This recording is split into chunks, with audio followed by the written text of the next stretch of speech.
Welcome back to our 5 minutes with First John. It's my pleasure to be working this week with First John chapter 2. Now, in our last video, I talked about how in First John chapter 1, the writer, John, introduces three major themes to the letter. The first is that he's not teaching anything new, but he's kind of reintroducing the essentials of the gospel to his audience. The second is that he is writing to increase fellowship, communion among the believers and with himself and this community. And the third is that there are two paths, he says, following Jesus and not following Jesus. And he's writing about those as well. And in chapter 2, which is much longer than chapter 1, we see these three themes again, and they all kind of come together. And there are a couple of key verses in this chapter that help us see that. The first is in verse 7, when he writes, "Beloved, I am writing you no new commandment, but an old commandment that you have had from the beginning. The old commandment is the word that you have heard." But then in verse 8, he says, "Yet I am writing a new commandment that is true in him and in you." And this might seem contradictory, and I think even he allows that it could be confusing, but what he's trying to say is, I'm renewing the truth in you. So it's not new, but it may be said in a new way. And so we get this commandment: whoever says, "I am in the light," while still hating a brother or sister is still in the darkness. That's not really a new commandment.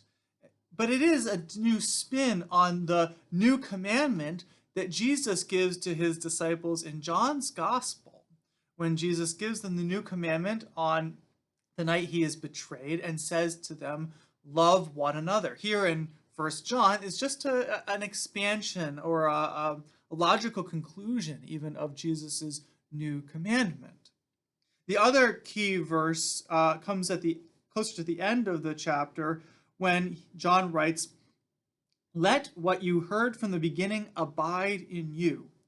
If what you heard from the beginning abides in you, then you will abide in the Son and in the Father." Again, this is not something new. This is not something unexpected. This is not something I'm just coming up with now. Stick with what you've heard from all along.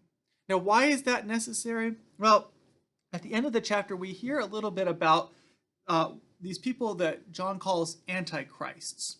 Now, I know in our minds these days we have been shaped by certain ways of talking about antichrist, or the antichrist even, that can make it hard to understand what John means here.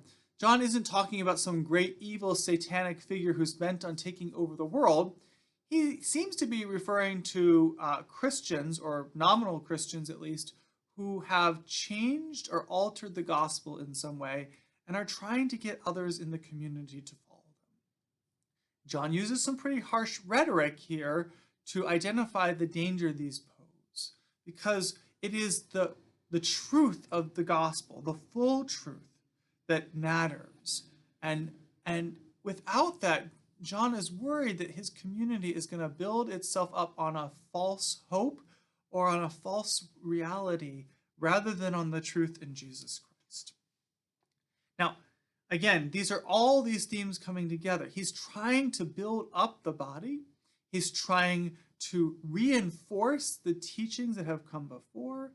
And he is trying very desperately to keep his beloved community on the right path. So, right here with this new commandment, after expressing that we should never hate another believer, that we should love one another no matter what, he then says, "I'm writing to all of you." This is not just for certain elites in the community or for the leaders, but for children, for fathers, for young people, for all ages in this congregation, in this community. The love of the Father is in this, in Christ, not in those who, he says, love the world, but in those who love one another. And I think we also need to be reminded that abiding in Christ is about loving one another. It's not about holding on to our possessions, our church possessions or our personal possessions. It's not about exercising authority or power over ourselves or one another. It's not even about having something as insiders that those outside the church don't have. It is about being in Christ. It is about being in love with God and then sharing that love with one another. Those are what John wants to emphasize here in chapter 3. I hope to see you again on our next video when we go into chapter 3.